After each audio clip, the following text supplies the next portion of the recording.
Aujourd'hui, tout le monde peut faire des vidéos, mais très peu savent raconter une histoire qui touche vraiment.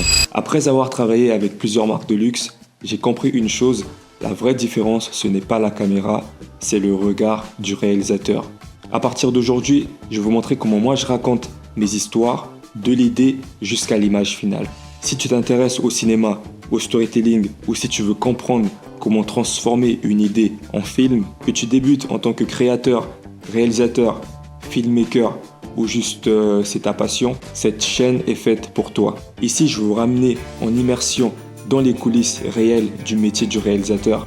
Comment on pense une scène, comment on construit une émotion, comment une histoire prend vie. Pendant longtemps, j'étais un peu perdu avec cette chaîne. Je faisais des vidéos, mais sans vraie direction. En parallèle, je travaillais avec des marques, des entrepreneurs, puis dans le luxe. Et là, tout devait être parfait. Écriture, storytelling, moodboard, repérage, mise en scène. Je me suis rendu compte que sans le dire, je faisais déjà un travail de réalisateur. Mais sur mes réseaux sociaux, je ne le montrais pas. À un moment donné, j'ai arrêté de créer des vidéos qui marchent juste pour l'algorithme.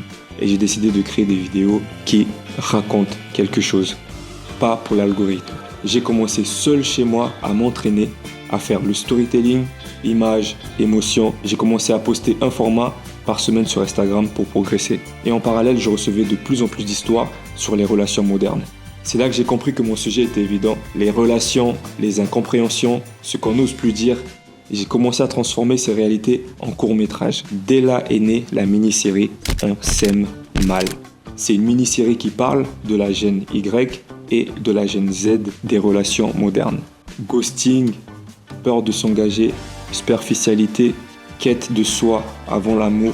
Des épisodes parfois longs, plus de 2 minutes 30, donc ça peut aller des fois jusqu'à 3 minutes. Il me semble que c'est le maximum sur Instagram.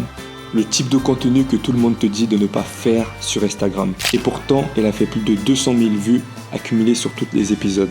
Pourquoi ? Parce que quand une histoire est vraie, les gens ressentent. À partir d'aujourd'hui, cette chaîne devient un espace où je partage mon expérience en tant que réalisateur. Je vais accueillir aussi des gens du métier du cinéma qui sont expérimentés, que ce soit des compositeurs, que ce soit des scénaristes, des réalisateurs, des réalisatrices, et les gens qui sont dans le monde du cinéma pour que nous puissions tous apprendre et développer nos compétences. Je vais aussi parler de mes courts-métrages, vous ramener en backstage, en immersion lors de mes tournages et surtout comment raconter des histoires qui touchent. Si ce type de contenu t'intéresse, abonne-toi.